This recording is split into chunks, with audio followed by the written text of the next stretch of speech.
Good morning. Welcome, Chancellor K. Jackson, to the Moped Outlaws show. It's so amazing to have you with us.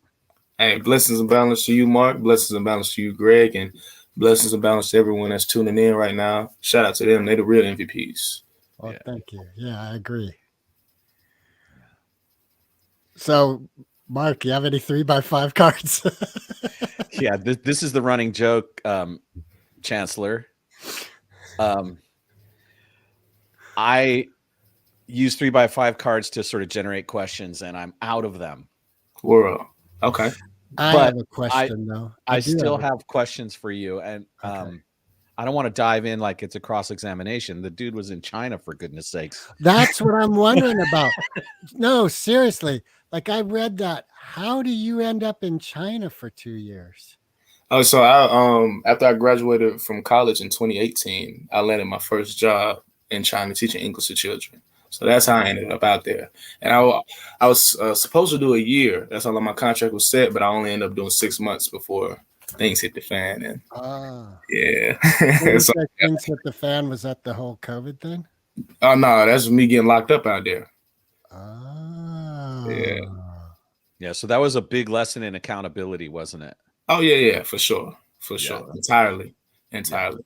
One of the things I admire about you is that I can see the way you take responsibility for your life, and the way that shows up for me in my life is this idea of radical responsibility, where we're creating our experience, right? Thanks. And it was really refreshing as I prepared for the show to see you so potently embodying this principle of creating possibility for yourself, and that comes with knowing what it is you did to create certain kinds of results that we don't really want to create. And I imagine having the experience you did in Chinese jail taught you a lot about accountability and responsibility. But it's not that defines you. What defines you is what you've done since then. Yeah. Thanks. And from the promo you saw, I keyed in on 2 books, but I didn't actually know about the third one, Real Love Never Dies. Yes, sir. What does that mean to you when you think about that title? What does that mean? If it was real love, it'll never die. You know what I'm saying? It's genuine. It's always going to be a spark. Y'all can go months, years without talking, and y'all come back together. It's like you picking up right where you left off. You know what I mean? It's just, it's a soul tie more than anything. Yeah. So how does real love show up in your life right now? Right now, it's me loving myself, self-love. You gotta love, you know what I'm saying? That gotta happen first before you can be able to give or receive love from anybody else. So, you know what I'm saying? Just mastering self-love right now. And what are some of the tools? Like, what are some of the daily practices you have in your life for supporting self-love? Definitely physical. I work out crazy. When I get done with y'all, I'm gonna go hit the gym for about 2 hours. So definitely taking care of my physical. Because it's easy to I play college football and play football vast majority of my life. So I'm used to my body looking one way. So it's like, yeah, I can't shy away from that. It's easy to lose and hard to get back. I've seen it time and time again. So I ain't even finna put myself through that. So just maintaining the physical standpoint, mentally, definitely I'm always in a good headspace. You know what I'm saying? Practicing mindfulness is something that I was doing once I got back from China, like fresh out of Beijing jail number 6. Yeah, doing a lot of meditating and practicing mindfulness. So my mental is always intact, always positive. Even while I was in Beijing jail 6, I still got a good head on my shoulders, you know what I'm saying? Trying to see the light at the end of the tunnel. And spiritually, you know what I'm saying, staying tapped in with the ancestors, constantly praying and paying homage to them. And you know what I'm saying, and of course to the Most High, for sure. Emotionally, just catering to me. Catering to me, for real. You know what I'm saying? Ain't really pouring into too many other people with, you know what I'm saying, everything I got going on, you know what I'm saying? But a lot of people, you know what I'm saying, pour into my cup with whatever they got going on, but I don't let what they pour into my cup. It's like it don't even move. It's like you pouring it into me, but I ain't overflowing. You know what I'm saying? My levels aren't rising. It's like it's going in. I don't know where it's probably evaporating as soon as it hits. You know what I'm saying? The bottom of the glass for sure. So yeah, man, just me. That's I'm it. curious about where you found meditation and what kind of meditation experience brought you into the practice. Like who was your mentor in that area? What was the system or the approach that you learned? Man, when I was in Beijing jail 6, man, we locked up 24 hours a day, 7 days a week, 15 men to one cell, 9 wooden beds. So literally, only times we got to lie down when it was nap time or bedtime. Aside from that, your ass either got to stand up or you sitting down, but you up. And it ain't like you got a million different things that you can distract yourself and entertain yourself with. Nah, all I had for those 14 days was a plastic bowl and a plastic spoon. So it was a lot of reflecting that I got to do. You know what I'm saying? Nothing but reflecting solely. And I'm in this bitch with 14 other Chinese men, none of whom I could speak to. So, you know what I'm saying? It started in there. Wow. So once I Did got someone out, teach you, or did you just invent it for yourself? just invented for myself, really, honestly, because you know what I'm saying, I'm locked up in this in this Beijing penitentiary. Nothing has been explained to me as far as how this process works, what's gonna happen next, how long I'm gonna be here. Nobody knows I'm here. It's not looking too good. But I got to hold myself accountable for me being in this predicament. So it is what it is in that regards. Now moving forward, what needs to take place for me to get up out of here? You know what I'm saying? I ain't the type to dwell on the problem for so long and fester in it. No, that's not gonna get us anywhere. What are some solutions? You know what I'm saying? That's just how I am. So once I got out, it was still a transition, trying to figure out, well, okay, but what's next? What are we gonna do? You know what I'm saying? How we gonna bounce back from this? I'm going through a breakup at the time too. So it was just a lot. It was a lot. And I just started back to Beijing jail 6, like, bro, even though it wasn't where I wanted to be, shit, we had to make peace with it. You know what I'm saying? So I need to be able to make peace with my situation out here. I ain't even in those walls. So I can't be, you know what I'm saying, like my sight gets to a point of no return out here, and I ain't let it happen to me behind the walls. That's backwards. You know what I'm saying? So I really found an app. It was called I can't even remember the app name. Headspace. That's the name of it. So after you got out, you found Headspace. Yeah, and the fact they walk you through it, that was a vibe. I enjoyed that. It was guided meditation. So it pretty much teaches you how to meditate. Awesome. So yeah, that was Headspace. Shout out to Headspace. Yeah. So you start, like, it sounds like you start with an intensive in jail. Yeah. And then you get out and you're thinking, your life is still blowing up from what you just said. Yeah. So you're like, all right, I'm going to maintain this headspace thing that I've kind of started in jail. You find Headspace, and now it sounds like it's a regular part of your daily being up. For sure. Yeah. I mean, so everything we go through is, you know what I'm saying, everything that we are, as well as preparation for what's in store. Yeah, knock on wood. Hopefully, hopefully. So more on the self-care tip. I want to ask you, what is your special sea moss recipe that you're always having in the Instagram? What's in there, and how do you make it? So yeah, you got the sea moss, the regular Irish moss, and then I also throw burdock root and bladderwrack in there as well. So that way you get the full 102 minerals that the human body needs, all in one supplement.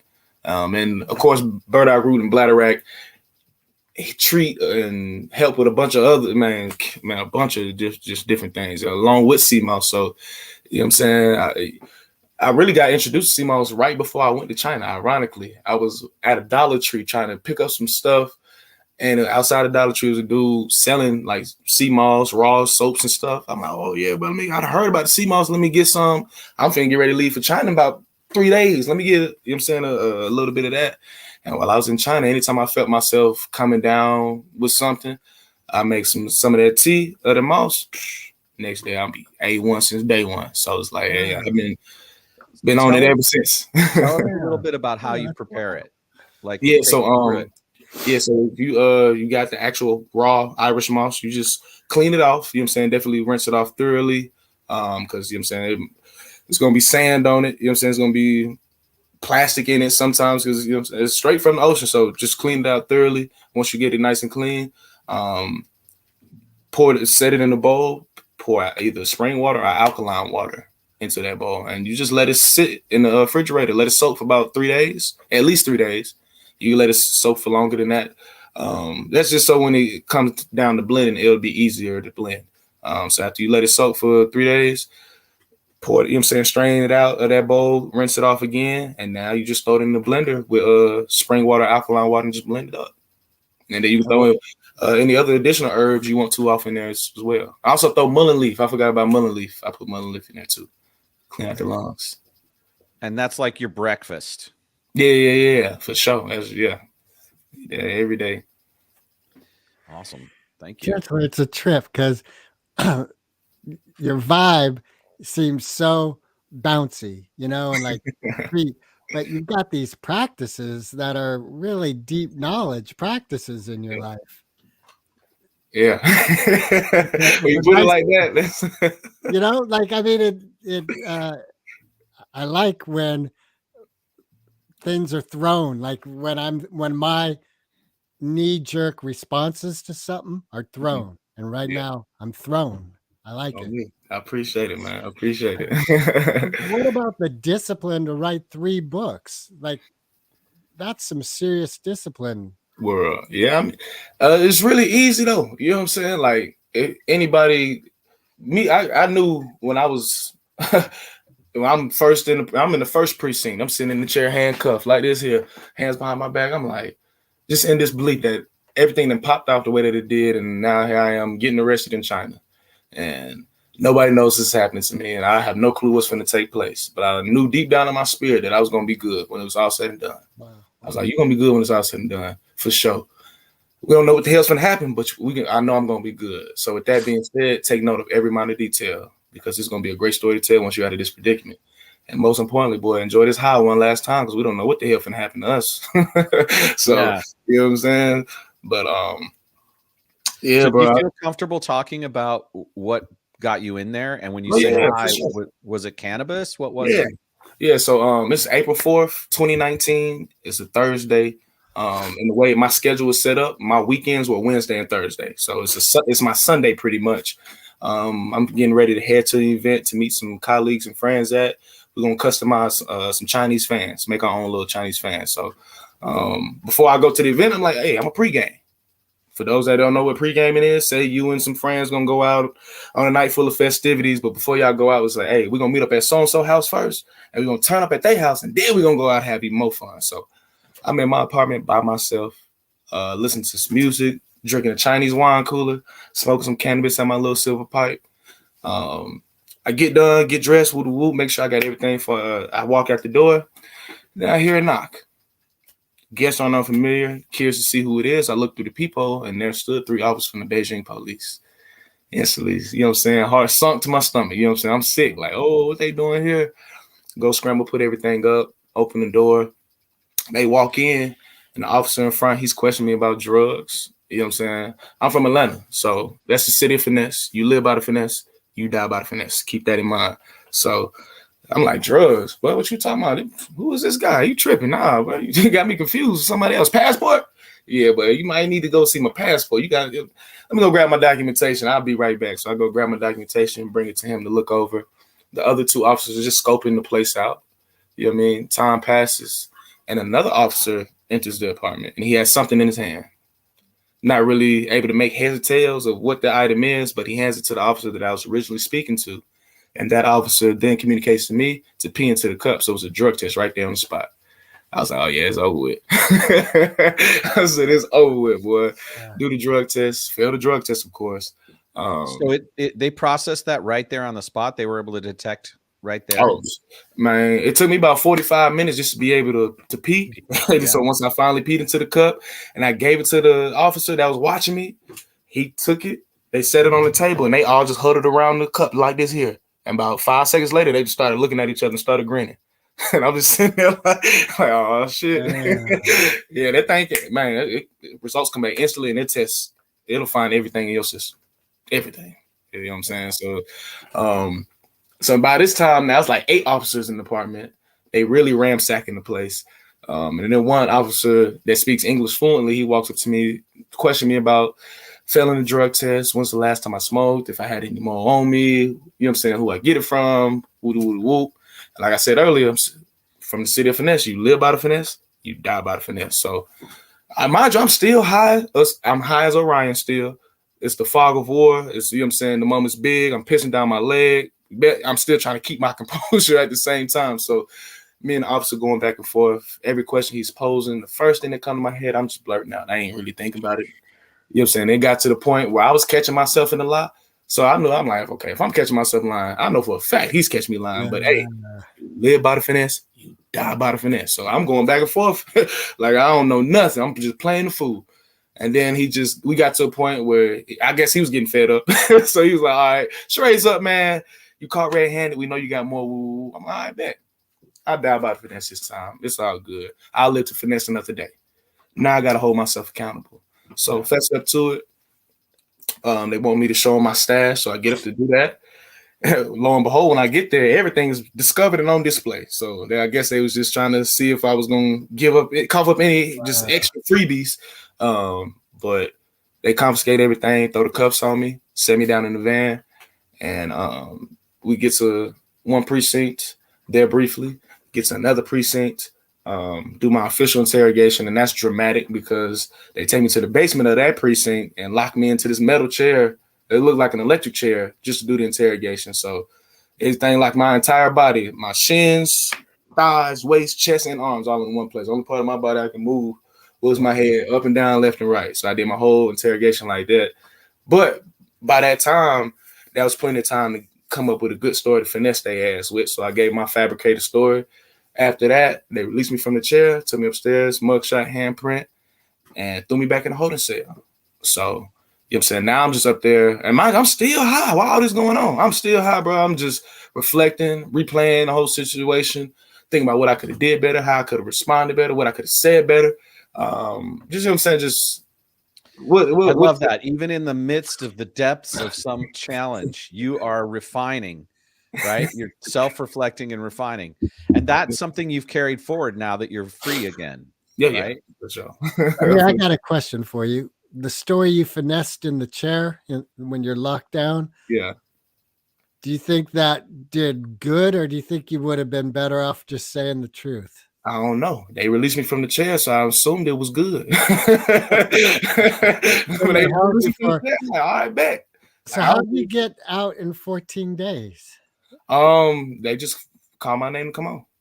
Like, after that second precinct, they pretty much they come after, you know what I'm saying, after the interrogation, hours passes.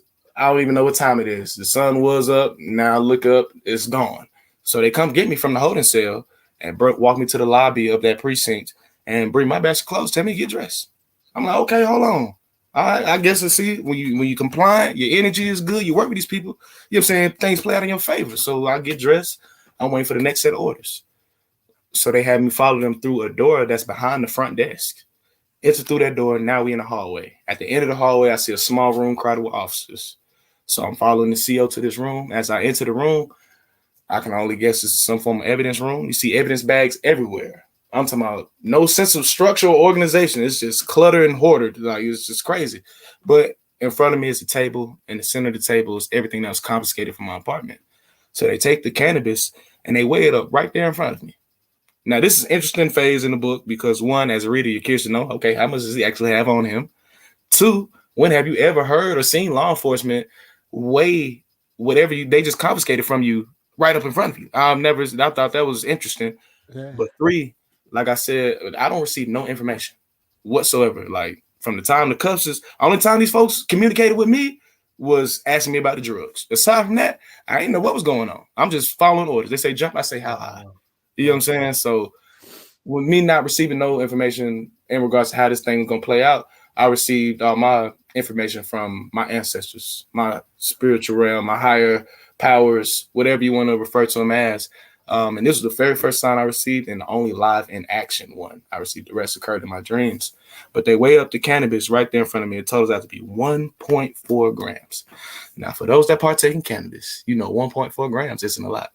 Even if you don't partake in cannabis, we're talking units of measurement. 1.4 grams of anything isn't a lot. So I ain't had much on me, but you look at that number, 1.4. It's a decimal. If you remove that decimal, what number is that? 14. Hence the title of the book. Ah. Now, did I catch that initially? Hell no, everything went clean over my head. You know what I'm saying?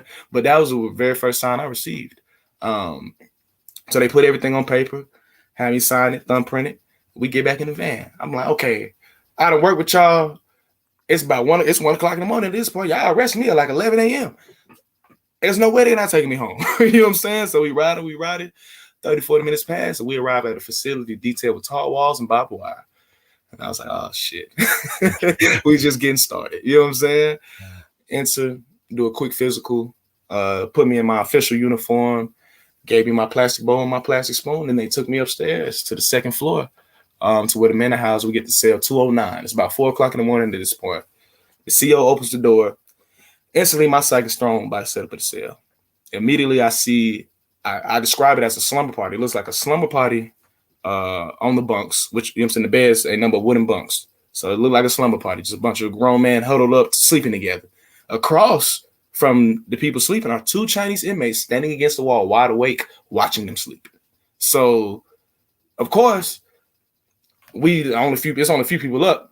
The last thing they expected to come see walking through this door is this brother with locks. The last thing I expect to see is 2 Chinese motherfuckers watching other Chinese motherfuckers sleep. So we just got this awkward moment of like eye contact, trying to figure out what's going on. So I step into the cell. I'll do a head count with them. All right, including me, it's 15 of us in the cell. I count the beds. All right, it's 9 beds. Well, that explains why I look like a slumber party. I'm curious of why these dudes watching the rest of these dudes sleep. But hey, it ain't none of my business. To the left, it's the bathroom. It's its own separate room, but all the walls are made of glass, so everybody in the cell can see inside of it. You got the sink, a squat toilet, so pretty much a hole in the ground you got to squat over. And then the shower with nothing but a water hose with a shower head duct tape to it. Black mold coating the walls, gnats and shit flying around. It's not the most sanitary place, to say the least. So I approach the slumber party, trying to find a spot to lie down, and one of the inmates that's taking watch wakes 2 people up to make room for me, and they do. They had me set my bowl and my spoon in the cubbies that's under the bunks. And I lie down on that between 2 Chinese men with my hands on my chest like this here. And I'm staring at the bright light on the ceiling. And that's when reality fully kicked in. That's when reality fully kicked in. Like, hey, boy, you in here, boy. And we don't know how long we're going to be here. Nobody knows we're here. You're in this bed with 14 other Chinese men. More than likely, you ain't going to be able to communicate with. It's not looking too good. But, hey, we got to hold ourselves accountable. We have to. We can't blame nobody for us being in this situation but us. So with that being said, I got to take this to the chin. It is what it is. So, you know what I'm saying? Now moving forward, what the fuck needs to happen for me to get up out of here? You know what I'm saying? That's how. Well, I'm actually going to interrupt right there for 2 reasons. One, I want the audience to go find out. Get the book. Find out the answer. Yeah. This is a great story, and this is a great spot to leave it with, because he's already talked about the mindset, the humility, the accountability, the way he handled himself. Excuse me, I'm referring to you in the third person. That's rude. The way you handled yourself in the face of adversity with grace, even with your captors and the police officers, right? So that tells me a lot about your character, and I'm really proud of this story, and it warms my heart, and I want to like just leave people curious, because I want to actually get to some more subjects, and I know we could spend the rest of the time talking about your journey in China. I'm not minimizing it or saying it's insignificant, because I'm curious. I'm probably going to end up buying the book too, because I want to know. Oh, me. I want to piggyback on and change the course of the conversation and kind of go, you talked about how real love never dies. And in one of your other Insta posts, you mentioned someone named Maya. And I want to know who Maya is or was in your life, and why that's significant to that book. World. So yeah, that was my very first real relationship, very first, you know what I'm saying, serious relationship. And it started in college, and then it took place all throughout, you know what I'm saying, China, and you know what I'm saying, of course, me just entering adulthood. And Real Love Never Dies, it pretty much connects the dots, because all 3 books is one long trilogy. I'm telling one long story.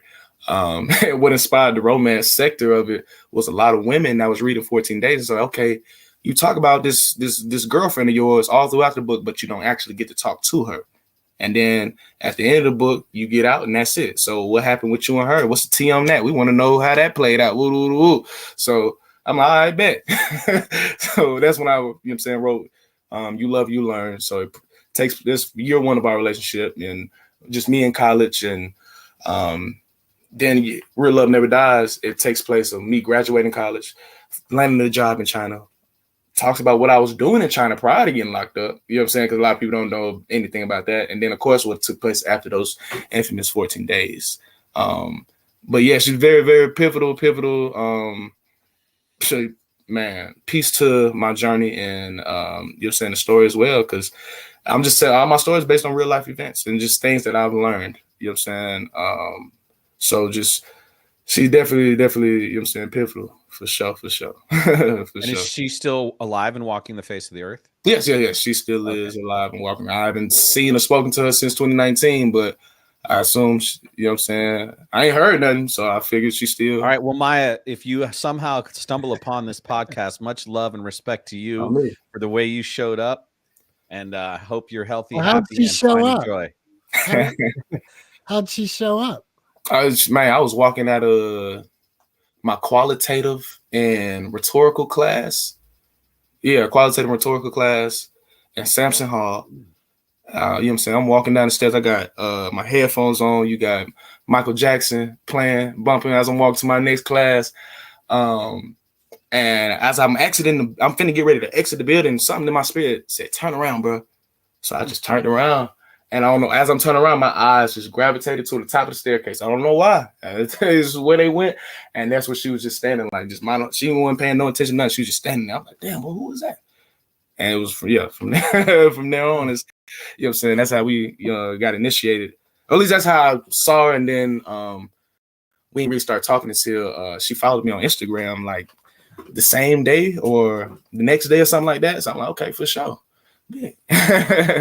Bet. It was I've got more unless you want to ask something. Go ahead. So we're jumping around here a little bit. I think it's worth it because I think these things ultimately tie together. Yeah. So before I ask this question, I want to ask, are you still actively pursuing a player's role in football? Oh, no. I coach now.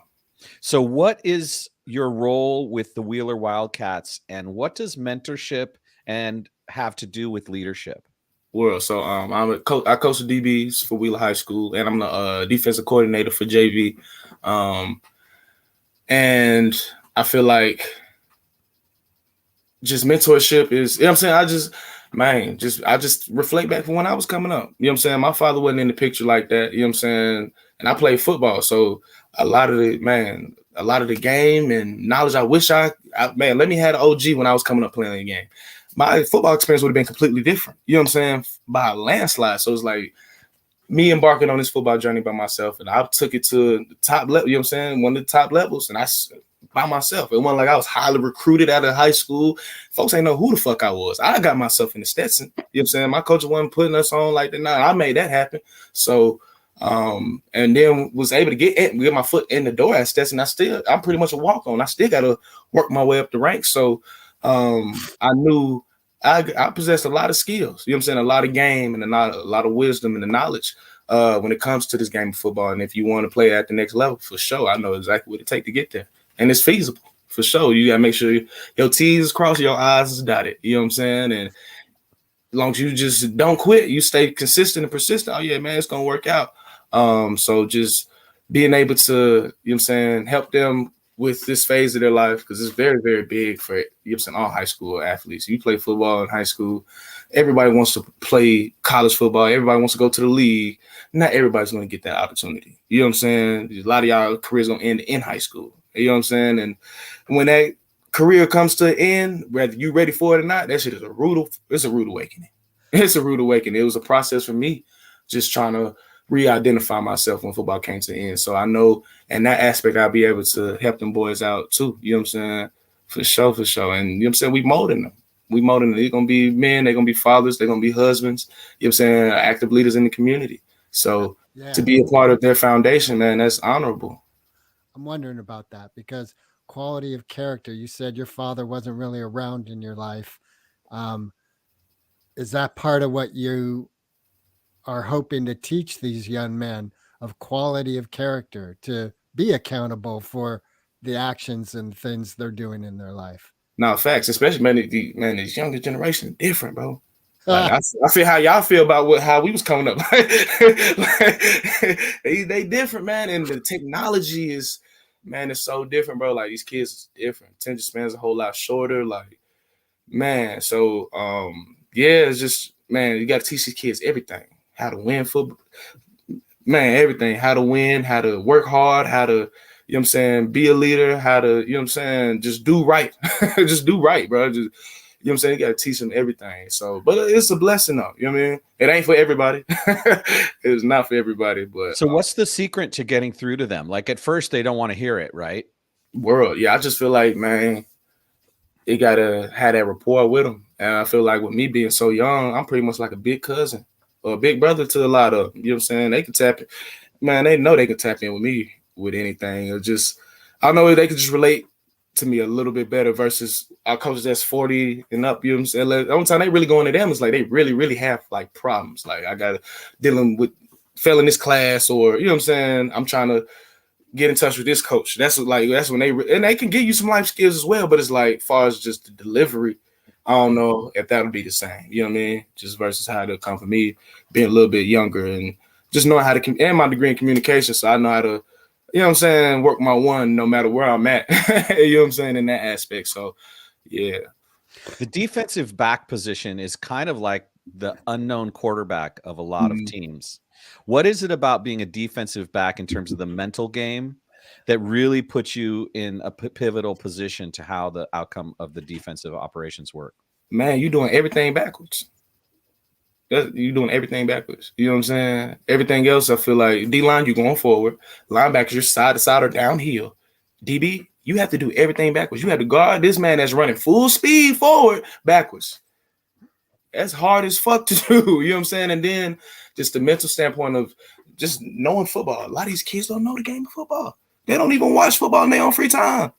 Like, they don't watch football. Yes, these kids are different. These kids didn't even watch football for fun. Like, so it's like we really got to teach these boys, like, bro, as far as the IQ, some of them got it. Man, a lot of them is lost in the sauce. And you can see it in their academics as well. A lot of learning disabilities. All right. So when you see an individual that's lost in the sauce, do you have the time and energy to reach out to that individual, see if you can meet them one-on-one and help bring some light to their situation? For sure. You know what I'm saying? I always got time, but I can't want it for you. Right. Absolutely. I can't want it for you. Yeah, I was when I come, I wanted it. You ain't got to tell, you ain't got to, you know, I'll beat you to it. You know what I'm saying? Now, so if you got you on that same type of energy, for sure, we can take it and run with it. Right. So if an individual isn't wanting it, is there merit to kind of sitting with them and finding out what do they want? Yeah, exactly. I got a student like that. I'm also a tutor at an elementary school. Got one kid, that boy don't do nothing. I'm talking about he just sit there.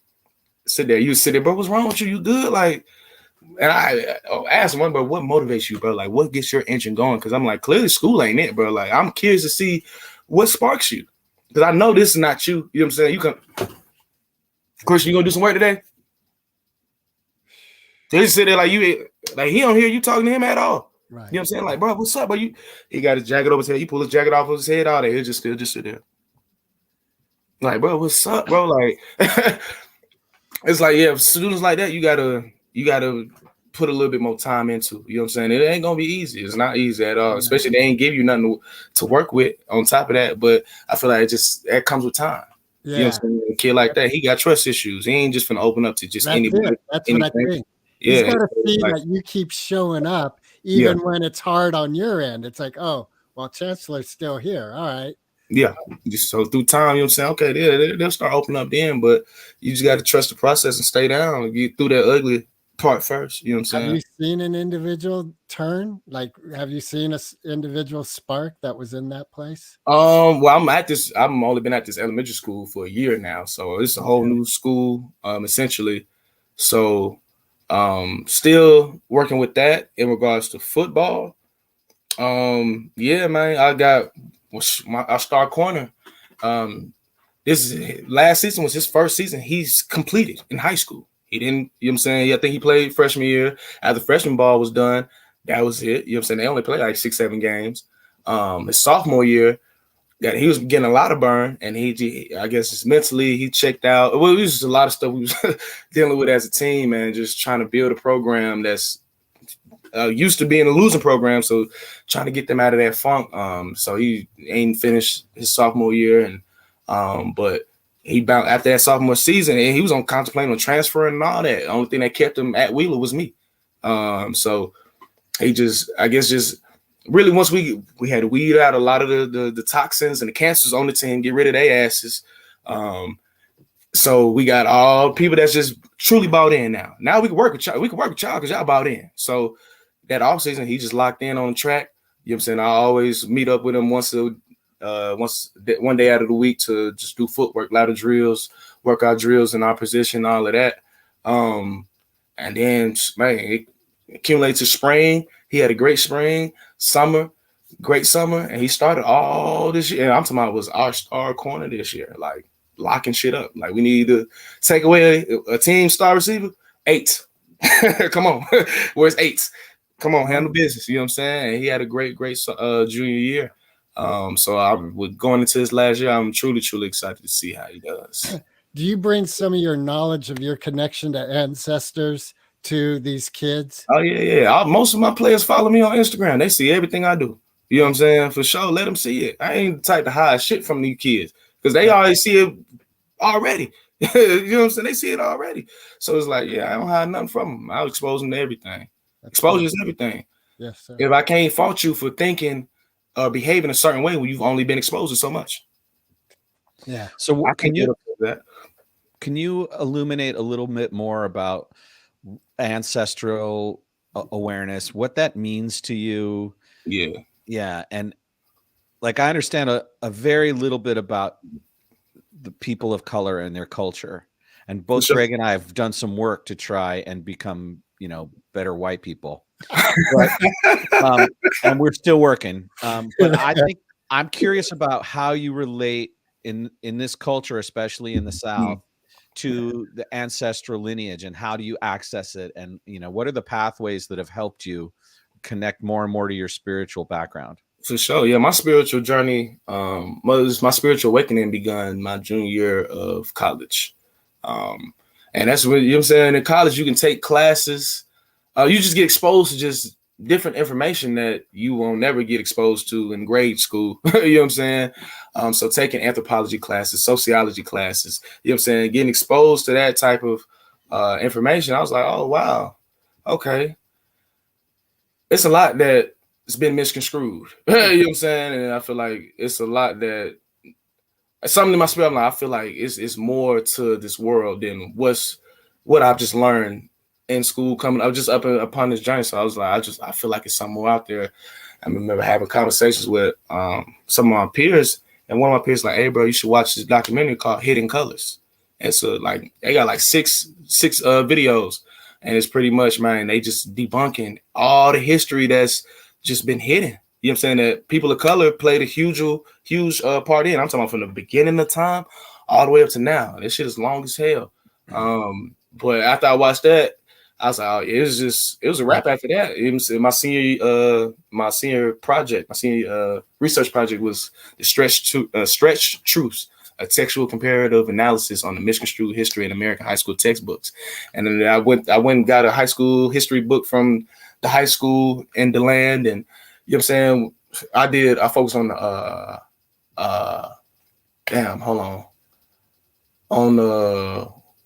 what phase of history was it? It was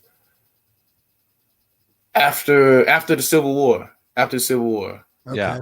Yeah. The Reconstruction period. That's what it was. Reconstruction period. So I strictly just focused on that time frame, and within that the little segment of that textbook, boy, it was so much I found. What was the reference that you used to balance the propaganda that was part of the textbook? Well, the biggest thing was, how like in history books they got like little fun facts or cliff notes about just random stuff. So they was talking about, they had one for the KKK, and they said that the KKK was an organization that used used its powers to force out carpetbaggers yet only intimidate African Americans. It said this verbatim in the textbook. Right. God, So it's yeah. out and out lies. But it said that verbatim. That was like, that's in the center of my research. Like, but this is the bit, like, if this don't prove it enough, this all you need right here. Everything else is some bull. Everything else is gonna be some bull. Are you active in the school to help bring about this knowledge so that it's part of the regular curriculum for these kids? I'm trying to battle something that's been set in place for so long. That's like, Yeah, absolutely. that's like me walking in your house and telling you how to run your household. No, but here's the thing. There's merit to it if it's the right move, you know? For Like, sure. even I though feel like it's time and place for it. You know what I'm saying? You're not gonna change nothing like that. That's so set in stone. Now we want to take it upon ourselves and start our own little congregations and have our own little meetings. Then for sure we can do that. But trying to fix something that's On some level, that's our job culturally, because well, but here's what I think about. I think about Dr. Martin Luther King, and I knew him as an individual, and I knew sort of the surface of what he did and accomplished. But later on in life, I learned of all the people involved with that energy and action and all the support he had as an individual, also the challenges, and it was incremental movements. And I forget the gentleman's name who just passed away, who was a senator, I think, for a long time, and he was instrumental in that move. Anyway, I think there's merit, even though it seems insurmountable. It seems like a tidal wave you're up against, right? Oh yeah, for sure. I mean, we've had plenty of representatives of our culture and our people to go on the on Front Street and try to fight for equality and equity and change and all that other stuff. And shit, these folks still doing it. So we're gonna continue to try to bark up this tree that these folks done built, or we can go build our own shit. Right. Well, that's how I look at it as. Just, I'm thinking about the kids, like, because you are very lively, and I imagine that it is I don't know if simple is the right word, but that your ability to connect with youth is there. For sure. Yeah. So for them to hear in your voice this knowledge you have and continue to discover, that seems like gold to these children. Yeah. So it's like, and as long as they getting it, you know what I'm saying? It's gonna happen eventually. Whether it happen early on in early age or in adulthood, that awareness and that awakening is going to happen. It's going to happen. Yeah, but how nice would it be to have it happen without a Chinese jail or other dark elements that I personally did through? Like, if an individual could avoid those paths of awakening, that's a blessing. Hey, shit, sometimes the best teacher in life is your own experience. Yeah, you know that is the best. Yeah, absolutely. For sure. You can tell. Go ahead.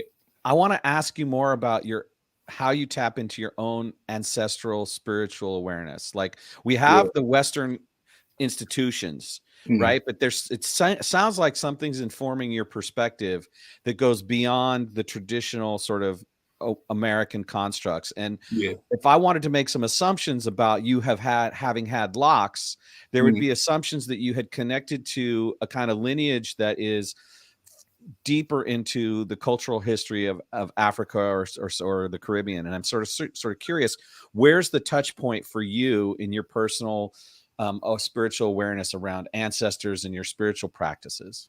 So really, bro, I'm Native American, bro. I'm Cherokee, Choctaw, and Wetumpka. You know what I'm saying? So, you know, we just spiritual people when it's all, you know what I'm saying, in essence. But I feel I ain't really get introduced to like this practice until 28, before I was going to China. Like, when I was going through the process of getting my visa, that's when I got exposed to it's an ancient African religion called Ifa. And pretty much that's the premise of it. You know what I'm saying? We paying homage and we gonna pray to our ancestors, the one that came before us. And then from the way I look at it, it's like, all right, we all got guardian angels, right? Who in the spiritual realm could be your guardian angel, who's gonna have your best interest at heart, you know what I'm saying, that knows you to a T, everything. The ones that came before you. Yeah. They already done laid the foundation. Yeah. Why the fuck are we not paying no homage to them? We skipping right over them, going straight to Jesus and all these other folks, but we ain't paying no homage to anybody that came before us. Yeah. You know what I'm saying? That's kind of backwards in my opinion. So yeah, we need to talk to them first. You know what I'm saying? They know us better than anybody. You know what I'm saying?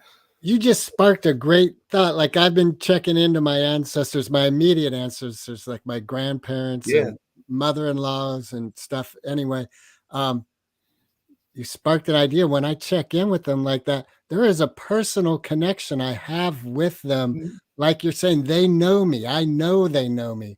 Like I say, I'm checking into Jesus. Well, I'm not even quite sure that's not a character made up in a book. I understand the concepts being presented. Yes, sir. I get that. That's it, powerful. Man.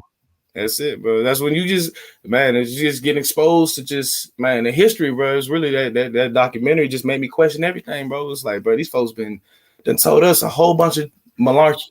Like, I'm talking about, that shit is bad. So it's like, I question everything now, bro. So Hitting Colors, that's the name of the documentary, right? Colors. And the colors is COLOURS. You know what I'm saying? It's still funky like that. Like the French style. Yeah. Did you also just say you have Native American blood in you? Mm-hmm. Do you check in with that lineage of who you are? I ain't really went to like no reservations or nothing like that. Because again, a lot of that stuff been tainted. You know what I'm saying? It's already been touched. You know what I'm saying? So what we see as today to be, you know what I'm saying? It was that has always been? I don't think so. You know what I'm saying? So I ain't really tapped in with any of that yet. I just know like my great grandmother that I actually met, you know what I'm saying, and got to experience, she was Cherokee. Like I pull up a picture of her, you can like, oh wow, yeah. Wow. It showed, like, yeah, you know what I'm saying? And she was also Isaac Hayes' vocal coach. Oh wow. Yeah. So you got some musicianship in your family. Oh yeah, for sure. Oh yeah, for sure. I don't make music at all, but as far as having the ear for it. Yeah. So who are you listening to right now? Right now, I say definitely a lot of my R&B is my favorite genre. So, you gonna catch me listening to a lot of the new school R&B. I used to listen to a lot of the old school R&B, like the 90s, 2000s R&B back in like 7th grade, middle school. So I'm burnt out on all that now. What about the 70s? Like going back to, I just put on Rufus and Chaka Khan. Oh, yeah. So yeah, that's my mama generation right there. I was like, oh, I forgot how good this was. Yeah, see, I know them the oldies. Yeah, so yeah, I call them throwbacks from, you know what I'm saying, my mama for sure. That is funny. That is so funny for me to hear it that way. Because, like, for me, the oldies is going back to the 50s and 40s, you know. And hey. We do have some generation here in this conversation. Yeah, we are the ancestors. 50s and 40s, boy. I wasn't even thought of back then, boy.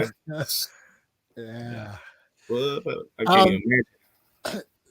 So, damn. Well, let me just throw this out there because I have a young daughter who's a junior in high school.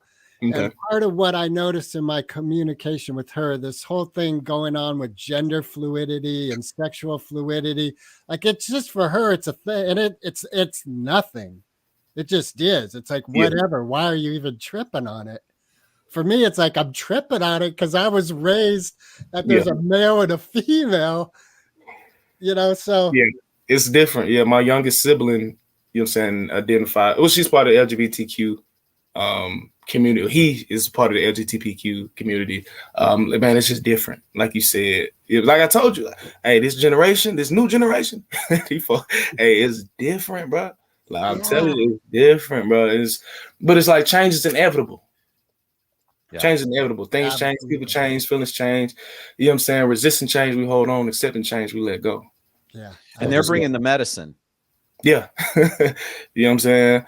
So it's like you just got to be adaptable. You know what I'm saying? Be adaptable. And that helped me here in Atlanta. You got to be adaptable. You know what I'm saying? Atlanta's it's a new, you know what I'm saying? It's steady growing as, you know what I'm saying? Just them became one of the top tier cities not too long ago. So it's a lot of different characters out here. A lot of people here in Atlanta, not from Atlanta. You got people from every place else out here. So it's just all these different characters and stuff. So you just got to know how to be like a chameleon almost. You know what I'm saying? Work your one. You know what I'm saying? Know how to feel certain situations, certain energies and all of that. And just not so you can work accordingly and move accordingly for sure. I was just going to ask, like, has your street smarts, like right now, who you are now, are there learnings from the street that you feel are an important part of the positivity of your life? Yeah, for sure. It's definitely once I was able to take those anthropology and sociology classes in college, then I was like, oh damn, I was able to just connect the dots of what I saw in reality growing up, you know what I'm saying, or people's realities currently. It's like, okay, you know what I'm saying, I got an idea. I know this shit is set up for a reason, bro. You know what I'm saying? Y'all suffering from the system. So it's like, it's just got to, you know what I'm saying, when you understand it, you have a different go about as far as just how you gonna handle it, and as far as it doesn't move you as much when you have an understanding of it. Now, it's still an issue, but shit, I can only control so much. You know what I'm saying? I can't, you know what I'm saying? I can only control so much. So how do you keep your hope alive every moment when at times there's like this insurmountable tsunami wave? Control what you can't control. And 100% of the time, that's you. And how you choose to look at something. Absolutely. How you going to, you know what I'm saying, think about it or look at it. So for sure, it control you. So, Mr. Jackson, let me just say that with deep respect and honor for you and your ancestors. What is your vision for yourself for the future? Like, where are you headed? What does that look like for you? Yeah, man, to continue to write books, and grow my publishing company, Collet Publications, LLC. I also started a service helping aspiring authors. So anybody out there that has an idea or a concept for a story, but don't know how to go about putting it on paper, or say you've written a whole book, but don't know how to go about publishing it, tap in with your boy. I can walk you through either process or both of them if need be. So continue to grow Collet Publications to it's a household publishing company. And what we strive in, you know what I'm saying, particularly is we want all anybody that works with us, you know what I'm saying, publishers through us, you will be entitled to all your rights, all your royalties. You gonna own 100% of it. All you doing is just publish. We just help you publish it. You know what I'm saying? Everything else just solely, man, you gonna get everything you rightfully deserve. But they gonna know Collet Publications. They went through Collet Publications LLC for shit show. And I had one client who just released his book back in October last year. He was ranked the #1 new bestseller in 2 different genres. Wow. You know what I'm saying? That's the first one. I've been working with folks since I released 14 Days. Since 14 Days was going crazy, I've been working with people. But this the first person I done worked with that actually finished. And I ain't started working with him till last year. So just happy to see somebody actually buy into it. I got plenty of people who's like written the whole story, but we right there on the back end, and they just start dragging their feet all of a sudden. You know what I'm saying? I'm talking about we got like a few more tweaks to the story, and then, bro, all we gotta do is do the cover, boo, boo, boo. What do you think is happening with those people? What happens that's the outcome? Man, just life. You still got, you know what I'm saying? You got other endeavors you're working on, bills to pay, kids, you know what I'm saying? So it's like, it's a lot of other stuff going on. You can't solely devote everything to, you know what I'm saying, the book. I mean, you can. It's just like you choosing to put your energy towards other things. Yeah, but that's the thing. They made the choice to put their energy into the book till they got to the red zone. Yeah. It seems like so often a dream hits the red zone and it falls apart. Man, I don't know what's up, man. Why did you do all that? Like, you went through the whole 90 yards and you got to the last 10 and that's where you quit? Whenever y'all ready, hey, we can go ahead and get it. That's why I'm proud of Anthony McKinney. That's the author's name. His book is titled The Fatherless Child. Man, I'm like, he was probably like the last ones I met, and we actually finished. I'm talking about, and then not only did we finish, it went crazy like I knew it was gonna go. So it's like, hey, it made me feel better because, okay, I know what I'm doing, I know what I'm talking about. So, and I got proof right here. So, you know what I'm saying? Whenever these folks, you know what I'm saying, get in motion, we can get in motion. You know what I'm saying? It's it in, steady put the service out there for anybody else that's really serious. You know what I'm saying? Just continue to grow it, man. Laying down that foundation and building on top of it. Do you have So any? I have two more Go ahead, Mark. questions. The first one is, what's your next book title? Do you know which one you're going to do next? I have no clue. I have no clue. You know what I'm saying? Then, since the ancestors have lined us up that we're going to be publishing your podcast on the holiday commemorating Dr. King, what would you like to share with our audience about the call to action for the modern movements of social justice and reparations? Man.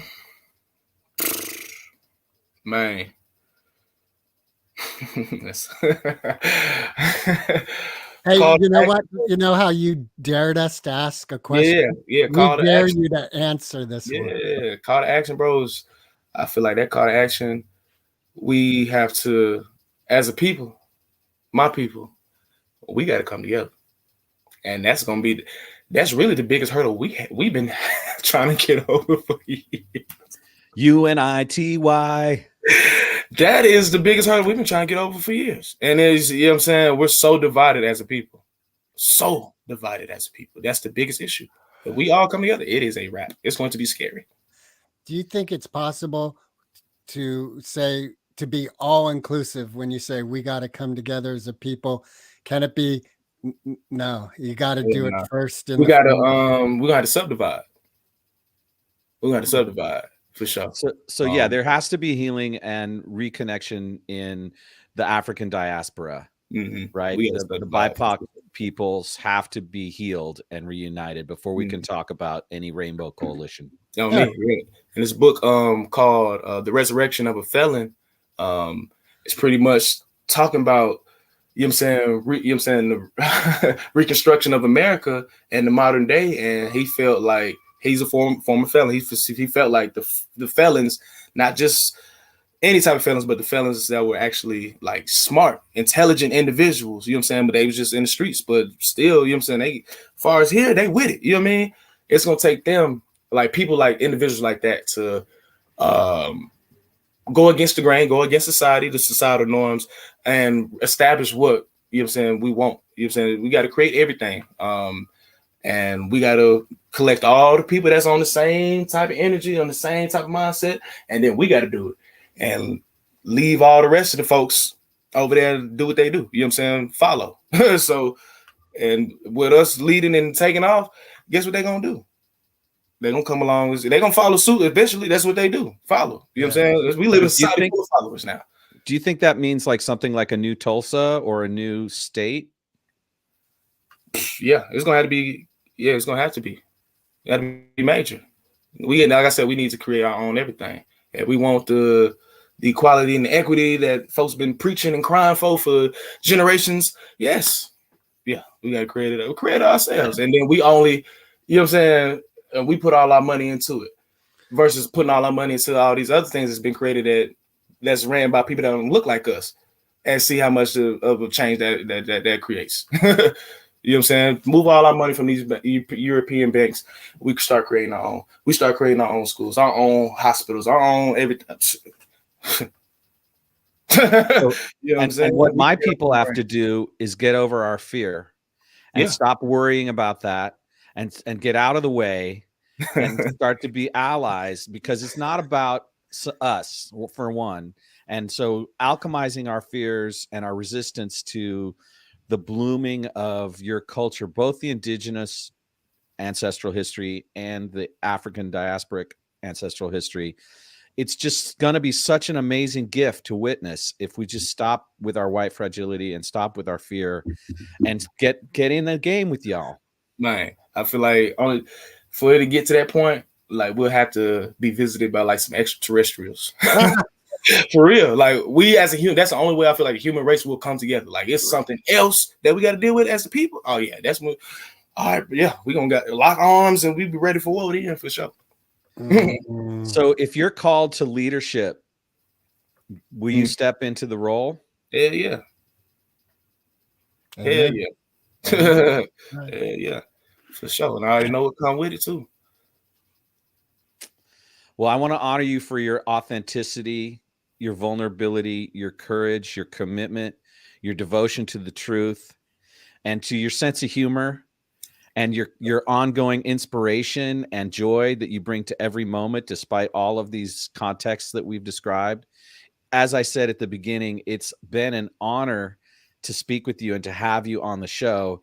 And if there's anything we can do in the future, if you need anything, a kind word, or you got an announcement that your book author's coming out and you want to put them on our show, like, sure. please reach out to us. For sure. Likewise, man. I appreciate y'all for having me, allow me to showcase myself, my talents, products, and most importantly, my spirit, man, for sure. And I just want to leave everybody with this message before we tap out. And it's from Nipsey Hussle. For those that don't know who Nipsey Hussle was a mogul, straight mogul, serial entrepreneur, well known for his music career and his clothing line. And the message is long-winded, running through this life like it was mine. Never settling, but setting every goal high. 1,000 burpees on the path to my own self-destruction or success. But what is a mistake without the lesson? You see, the best teacher in life is your own experience. And none of us know who we are until we fail. They say every person is defined by their reaction to any given situation. Well, who would you want to define you? Someone else or yourself? Whatever you choose to do, homie, give your heart to it and stay strong.